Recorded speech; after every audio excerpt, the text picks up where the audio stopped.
Hi hello sisters and brothers, ಹೇಗಿದ್ದೀರಾ? ನಾನಿಲ್ಲಿ ಹಾಸ್ಪಿಟಲ್ಗೆ ಬಂದಿದ್ದೀನಿ. ಅದೇ ಕೈ ಫ್ರ್ಯಾಕ್ಚರ್ ಆಗಿತ್ತಂತ ಹೇಳಿದ್ನಲ್ಲ, ಒಂದಿನ ಬರಲಿಲ್ಲ. ಅದು ಏನೋ ಉಳ್ಕಿದೆ, ಹಾಗೆ ನೀವು ಇಸ್ಕೊಳ್ಳೋಣ ಅಂದ್ಕೊಂಡು ವಿಕ್ಸು ವ್ಯಾಲಿನಿ ಅಂತ ಎಲ್ಲ ಟ್ರೈ ಮಾಡಿ ಏನೇನೋ ಔಷಧಿ ಬಟ್ ಅದು ಕಮ್ಮಿ ಆಗಲಿಲ್ಲ. ಹಾಗಾಗಿ ಹಾಸ್ಪಿಟಲ್ಗೆ ಬಂದಿದೆ. ಇಲ್ಲಿ ಹಾಸ್ಪಿಟಲ್ಲಿ ಎಕ್ಸ್ರೇಗೆ ಬರ್ಕೊಟ್ಟಿದ್ರು. ಸೊ ಹಾಗಾಗಿ ಎಕ್ಸ್ರೇ ತೆಗ್ಸೋಣ ಅಂತ ಹೇಳ್ಬಿಟ್ಟು ಬಂದೆ. ಇದು ಎಕ್ಸ್ರೇ ರೂಮು. ಎಕ್ಸ್ರೇ ತೆಗ್ಸಿದ ಮೇಲೆ ತೊಗೊಂಡೋಗಿ ತೋರಿಸಿದ್ಕೆ ಮೂಳೆ ಫ್ರ್ಯಾಕ್ಚರ್ ಆಗಿದೆ ಅಂತ ಹೇಳ್ಬಿಟ್ಟು ಹೇಳಿದ್ರು. ಅದಕ್ಕೆ ಕಟ್ ಹಾಕಬೇಕು ಅಂತ ಹೇಳಿದ್ರು. ಹಾಕಿಸ್ಕೊಂಡು ಬಂದೆ. ಹಾಗೆ ಯಾರೆಲ್ಲ ನಮ್ಮ ಚಾನೆಲ್ನ ಹೊಸ್ದಾಗಿ ನೋಡ್ತಾ ಇದ್ದೀರಾ, ಪ್ಲೀಸ್ ಸಬ್ಸ್ಕ್ರೈಬ್ ಮಾಡ್ಕೊಂಡು ನೋಡಿ. ವಿಡಿಯೋ ಇಷ್ಟ ಆಯಿತು ಅಂದರೆ ಲೈಕ್ ಮಾಡಿ, ಕಮೆಂಟ್ ಮಾಡಿ, ಶೇರ್ ಮಾಡಿ. ಹಾಗೆ ನಿಮಗೆ ಮೂಳೆ ಈ ಥರ ಏನೇ ಫ್ರ್ಯಾಕ್ಚರ್ ಆದ್ರೂ ಬಿದ್ದು ಹೇಟ್ ಮಾಡ್ಕೊಂಡ್ರೆ, ಅಂದರೆ ಮೂಗು ಏಟ್ ಅಂತಾರಲ್ಲ, ಒಳಗಡೆ ಹೇಟ್ ಆಗೋದು, ಅಂದರೆ ಹೊರಗಡೆ ಏನು ಬ್ಲಡ್ ಬಂದಿರಲ್ಲ, ಬಟ್ ಒಳಗಡೆ ನಿಮಗೆ ಹೇಟಾಗಿ ನೋವು ಆಗ್ತಾ ಇರುತ್ತೆ. ಆ ಥರ ಆದರೆ ಫಸ್ಟು ಖಂಡಿತವಾಗಿ ನೀವು ಮೂಳೆ ಡಾಕ್ಟ್ರ್ ಹತ್ರ ಹಾಸ್ಪಿಟಲ್ಗೆ ಹೋಗಿ ತೋರಿಸಿ ನೋಡಿ. ನಾನು ಇದೇ ಎಲುಬು ಅಂಡ್ ಕೀಲು, ಅಂದರೆ ಬೋನ್ ಆ್ಯಂಡ್ ಹಾರ್ಟು ನನ್ನ ಅವಸ್ಥೆ ನೋಡಿ, ಇದು ವೇಲ್ ತೆಗಿಯವ, ನನ್ನ ಅವಸ್ಥೆ ನೋಡಿ ಫ್ರೆಂಡ್ಸ್ ಹೆಂಗಾಗಿದೆ ಅಂತ ಹೇಳ್ಬಿಟ್ಟು. ಇನ್ನೂ ಹಳೆ ಮನೆಯದೇ ನೆನಪಿದೆ.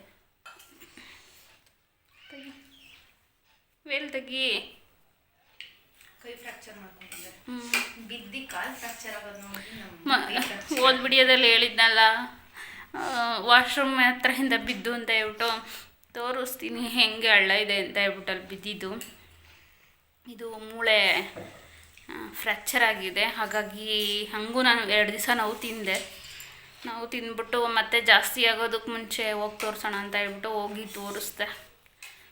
ಫ್ರ್ಯಾಕ್ಚರ್ ಆಗಿದೆ ಅಂತ ಕಟ್ ಹಾಕಿದ್ದಾರೆ, ಎಕ್ಸ್ರೇ ಮಾಡಿದ್ದಾರೆ. ಎಕ್ಸ್ರೇ ರಿಪೋರ್ಟು ಬಂದಿದೆ. ಇವಾಗ ಹೋಗಿ ಬಂದೆ ಹಾಸ್ಪಿಟಲ್ಗೆ. ಈಗ ಕೆಲ್ಸಕ್ಕೆ ಯಾವ ರೀತಿ ಹೋಗೋದು, ಏನು ಮಾಡೋದು ಅಂತ ಗೊತ್ತಾಗ್ತಾಯಿಲ್ಲ. ಬಟ್ ಹೋಗಲೇಬೇಕು, ಹೋಗಲಿಲ್ಲ ಅಂದರೆ ಜೀವನ ನಡೆಯಲ್ಲ. 1 ತಿಂಗಳು ಇದೇ ರೀತಿ ಇರಬೇಕಂತ ಹೇಳಿದ್ದಾರೆ. ಹಾಗೆ ಕತ್ತಿಗೆ ಹಾಕೊಳ್ಳೋದು 1 ವಾರ ಇರಬೇಕಂತ ಹೇಳೋರೆ. ಬ್ಯಾಡ್ ಟೈಮ್ ಸ್ಟಾರ್ಟ್ ಆಯಿತು ಅಂತಂದರೆ ಯಾವ ದೇವರು ಬರೋಲ್ಲ, ಯಾವ ದಿಂಡ್ರು ಬರೋಲ್ಲ, ಹಾಗೆ ಯಾರು ಬರೋಲ್ಲ, ಏನು ಮಾಡೋಕ್ಕಾಗಲ್ಲ. ನಮ್ಮ ಟೈಮ್ ನನಗೆ ಫ್ರ್ಯಾಕ್ಚರ್ ಆಗಿದ್ದಕ್ಕೆ ಬೇಜಾರಿಲ್ಲ, ಬಟ್ ಕೆಲ್ಸಕ್ಕೆ ಹೋಗ್ದಂಗೆ ಆಗ್ಬಿಟ್ಟಿದ್ದಿದ್ರೆ ಏನು ಮಾಡೋಣ ಅಂತ ಹೇಳ್ಬಿಟ್ಟು ಅದು ಮಾತ್ರ ಸಿಕ್ಕಾಬಟ್ಟೆ ಬೇಜಾರಾಯ್ತೈತೆ. ಅಲ್ಲಿ ಹಾಸ್ಪಿಟಲ್ ಕುತ್ಕೊಂಡಾಗ ಅಳುನೇ ಬಂತು, ಏನು ಮಾಡೋಕ್ಕಾಗಲ್ಲ. ಇಲ್ಲೇ ಬಿದ್ದಿದ್ದು ನೈಟ್ ವಾಶ್ರೂಮು ಇಂದ ಬಂದೋಳು ಆ ಮ್ಯಾಟ್ ಮೇಲೆ ಕಾಲಿಟ್ಟೆ, ಜಾರಿ ರಪ್ಪನ್ ಬಿದ್ದಿದ್ದು. ಇದು ಹಳ್ಳ ಇದೆ ವಾಶ್ರೂಮಿಗೆ. ಇದು ಹೋಗಿ ಒಂಚೂರು ಕದ ತೆಗಿಯವ ಬಾತ್ರೂಮಿಂದು. ಅದು ನನ್ನದೇ ತಪ್ಪು ಅಂತ ಹೇಳ್ಬೋದು. ಕತ್ಲೆ ನಾನು ಲೈಟ್ ಹಾಕ್ಕೊಂಡಿರಲಿಲ್ಲ ನೋಡಿ, ಇಲ್ಲಿ ಲೈಟ್ ಹಾಕ್ಕೊಂಡಿರಲಿಲ್ಲ, ಇಲ್ಲಿ ಕಾಲಿಟ್ಟೆ. ಸೊ ಜಾರಿ ಬಿದ್ದೆ, ಏನು ಮಾಡೋಕ್ಕಾಗಲ್ಲ ನಮ್ಮ ಬ್ಯಾಡ್ ಟೈಮ್ಗೆ. ಸೊ ಏನು ತರ್ಬೋದು ಎಷ್ಟುದ್ದ ಆಳ ಇದೆ ಅಂತ ಹೇಳ್ಬಿಟ್ಟು. ಹಾಯ್ ಎಲ್ರಿಗೂ ಗುಡ್ ಮಾರ್ನಿಂಗ್. ಇವಾಗ ಊಟ ಹಾಕೊಂಡು ತಿಂದು ಹೋಗಬೇಕು, ಕೆಲ್ಸಕ್ಕೆ ಹೋಗಬೇಕು. ಕೆಲ್ಸಕ್ಕೆ ರೆಡಿಯಾಗಿದ್ದೀನಿ, ಇದೇ ಸ್ಥಿತಿಲಿ ರೆಡಿಯಾಗಿದ್ದೀನಿ. ಬಟ್ ಹೋಗಲೇಬೇಕು, ಏನು ಮಾಡೋದಕ್ಕಾಗಲ್ಲ. ರಾತ್ರಿ ಸಾಂಬಾರಿತ್ತು, ಅದಕ್ಕೇ ಅನ್ನ ಮಾಡಿದ್ದೀವಿ.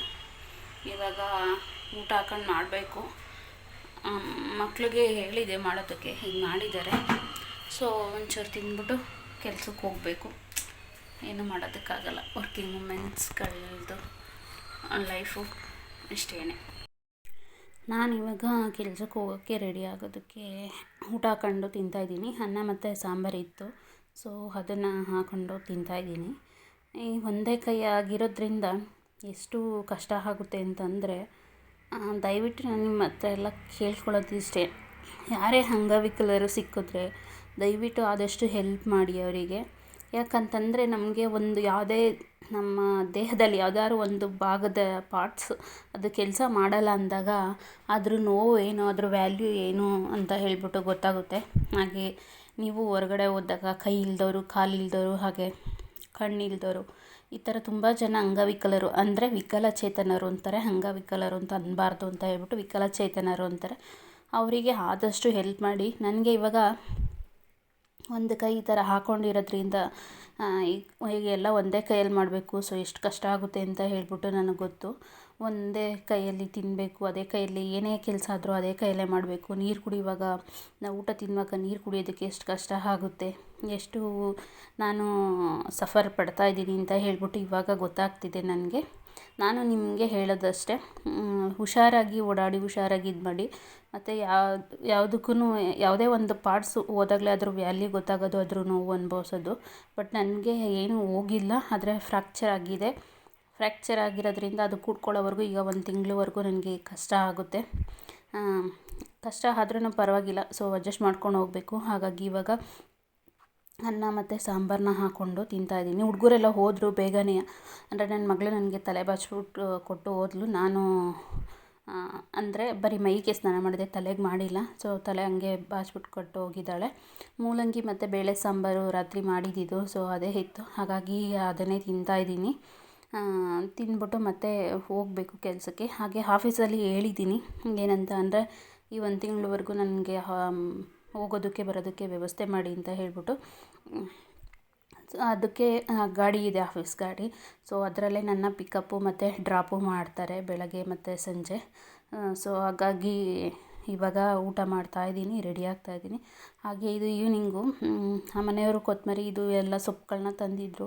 ಸೊ ನನ್ನ ಮಕ್ಕಳಿಗೆ ಸೊಪ್ಪು ಬಿಡಿಸ್ಬೇಕು ಅಂತ ಅಂದರೆ ಆಗಲ್ಲ, ಅವ್ರು ಬಿಡಿಸೋದು ಇಲ್ಲ. ಹಾಗಾಗಿ ನಾನೇ ಒಂದು ಕೈಯಲ್ಲಿ ಕೊತ್ತಂಬರಿ ಸೊಪ್ಪು ಹಾಗೆ ಕರಿಬೇವು ಎಲ್ಲ ಕುತ್ಕೊಂಡು ಒಂದೇ ಕೈಯಲ್ಲಿ ಬಿಡಿಸ್ತಾ ಇದ್ದೀನಿ. ನೈಟ್ ಆಗಿರೋದ್ರಿಂದ ಇದನ್ನು ತೆಗೆದಿದ್ದೀನಿ. ಬಟ್ ಅವರು ಡಾಕ್ಟ್ರು ತೆಗಿಬಿಡಿ 1 ವಾರ ಅಂತ ಹೇಳಿದ್ದಾರೆ, ಅಂದರೆ ಕತ್ತಿಗೆ ಹಾಕ್ಕೊಳ್ಳೋದನ್ನು. ಬಟ್ ನೈಟ್ ಟೈಮೂ ಹಾಕ್ಕೊಂಡ್ರೆ ಕೈ ನೋವು ಬರುತ್ತೆ ಅಂತ ತೆಗೆದಿದ್ದೀನಿ. ಹಾಗೆ ಇದು ನೆಕ್ಸ್ಟ್ ಡೇ ಮಾರ್ನಿಂಗು ಅಡುಗೆ ಮಾಡೋದಕ್ಕೆ ಅಂತ ಹೇಳ್ಬಿಟ್ಟು ಏನು ಮಾಡೋದು ಟಿಫನು ಅಂತ ಈಗ ಚಿಂತೆ. ಹಾಗಾಗಿ ರಾಗಿ ಮತ್ತು ಅಕ್ಕಿ ಗೋಧಿ 3 ದೋಸೆ ಮಾಡಿಬಿಟ್ಟು, ಹಿಟ್ಟನ್ನ ಕಲಿಸ್ಬಿಟ್ಟು ದೋಸೆ ಮಾಡೋಣ ಅಂತ ಹೇಳ್ಬಿಟ್ಟು ಮಾಡ್ತಾಯಿದ್ದೀನಿ. ಹಾಗೆ ನನ್ನ ಮಗಳು ಚಟ್ನಿ ಮಾಡ್ತಾಯಿದ್ದಾಳೆ. ಹಿಟ್ಟೆಲ್ಲ ಕಲಸಿ ಇವಾಗ ದೋಸೆ ಹಾಕ್ತಾಯಿದ್ದೀನಿ. ಮಕ್ಳಿಗೆ ಬಾಕ್ಸ್ ಎಲ್ಲ ಕಟ್ಟಬೇಕಲ್ವ, ಇಲ್ಲ ಅಂತಂದರೆ ಮಾಡೋದಕ್ಕಾಗಲ್ಲ, 2 ಕೆಲಸ ಅವಳೇ ಮಾಡಬೇಕು ಅಂತಂದರೆ. ಹಾಗೆ ಇಲ್ಲಿ ಹಾಲಿದೆ, ಹಾಲನ್ನ ಕಾಯಿಸ್ಕೊಂಡು ಕುಡಿಯೋಣ. ಕಾಫಿ ಕುಡಿತಾ ಇದ್ದೆ. ಹಾಗೆ ಹಾಲಲ್ಲಿ ಕ್ಯಾಲ್ಶಿಯಮ್ ಇರುತ್ತಲ್ವ, ಮೂಳೆ ಕೂಡ್ಕೊಳ್ಳೋದಕ್ಕೆ. ಸೊ ಕಾಫಿ ಕುಡಿದ್ರೆ ಅದು ವಿಷ ಅಂತೆ, ಅಂದರೆ ಹಾಲಲ್ಲಿರೋ ಕ್ಯಾಲ್ಶಿಯಮ್ ನಮಗೆ ಸಿಗಲ್ಲ. ಸೊ ಪ್ಲೈನ್ ಹಾಲು ಕುಡಿಬೇಕು. ಹಾಗಾಗಿ ಹಾಲನ್ನ ಕಾಯಿಸ್ಕೊತಾ ಇದ್ದೀನಿ ಕುಡಿಯೋಣ ಅಂತ ಹೇಳ್ಬಿಟ್ಟು. ಹಾಗೆ ಇಲ್ಲಿ ದೋಸೆನ ಮಾಡ್ತಾಯಿದ್ದೀನಿ. ಹಾಗೆ ನನ್ನ ಮಗಳೂ ಬಂದಳು ಚಟ್ನಿ ಮಾಡೋದಕ್ಕೆ ಅಂತ ಹೇಳ್ಬಿಟ್ಟು. ಸೊ ಕ್ಯಾಮ್ರಾ ಇಟ್ಟಿದ್ದನ್ನ ನೋಡಿ ಇದು ಮಾಡಿದ್ಲು. ಆಮೇಲೆ ಕಾಯಿ ತುರ್ಕೊಂಡು ಅವಳೇ ಜಾರಲ್ಲಿ ಎಲ್ಲ ಹಾಕಿ ಚಟ್ನಿ ಮಾಡಿಕೊಟ್ಲು.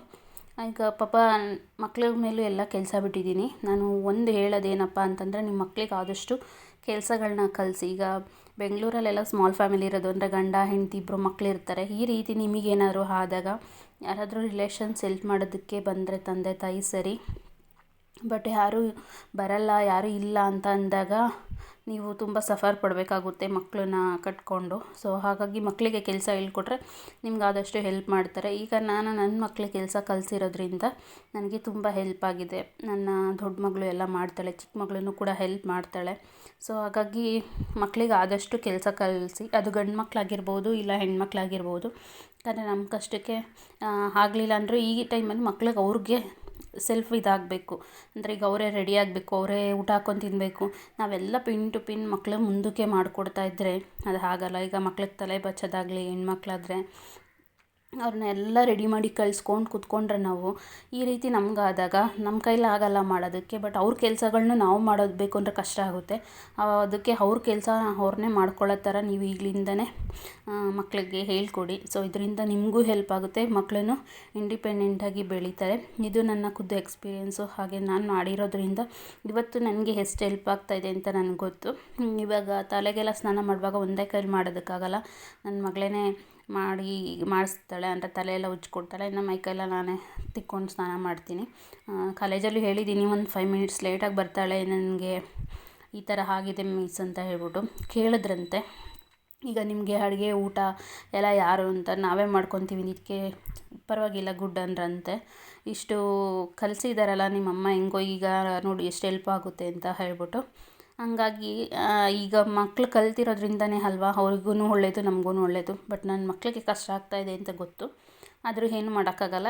ಈ ರೀತಿ ಆದರೂ ನನ್ನ ದಿನಚರಿ, ನನ್ನ ಕೆಲಸ ನಾನು ಮಾಡಿಕೊಳ್ಳೇಬೇಕು.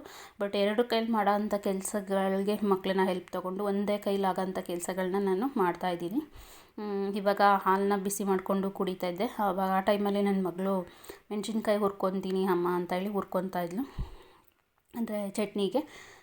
ಇವಾಗ ಮತ್ತು ಇದು ನೆಕ್ಸ್ಟ್ ಡೇ ಮಕ್ಕಳೆಲ್ಲ ಹೋದರು, ಮನೆ ಕಸ ಎಲ್ಲ ತುಂಬ ಅಂಟ್ಬಿಟ್ಟಿತ್ತು.